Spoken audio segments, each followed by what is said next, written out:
Pemerintah pusat akan memberlakukan Undang-Undang Nomor 1 Tahun 2022 tentang hubungan keuangan pusat dan daerah pada 5 Januari 2024 mendatang. Jika undang-undang tersebut diterapkan, maka ada sekitar 6 miliar rupiah yang akan hilang.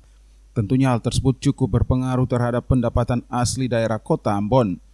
Kepala Badan Pengelola Pajak dan Retribusi Kota Ambon, Roy De Freitas, kepada TVRI mengatakan, dalam Undang-Undang Nomor 1 Tahun 2022, ada beberapa objek pajak yang pengelolaannya dialihkan ke pemerintah pusat.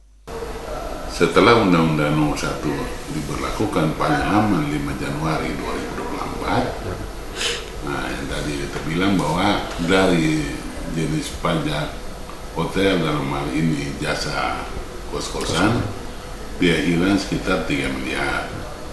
Kemudian kita punya pajak parkir yang tadinya memungut dengan 30%, dia juga sekarang turun 10%.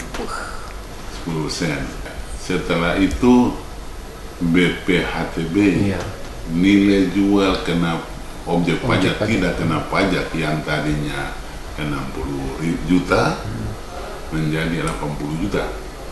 Akibatnya satu transaksi hitung 1 juta kehilangan, karena mesti tadinya kalau lebih rendah potong lebih banyak, atau misalnya 100 juta kurang 60 juta, 5% dari 60 juta masih bisa dapat.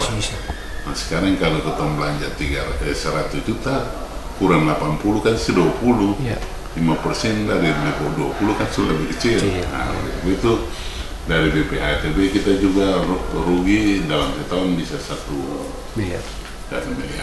Jadi untuk Badan Pengelola Pajak dan Retribusi Daerah kita kehilangan sekitar 6 miliar.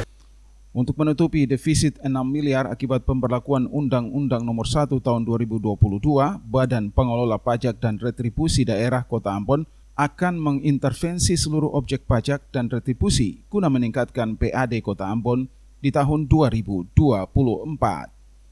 Ongen Limba dan Junaidi Asril melaporkan.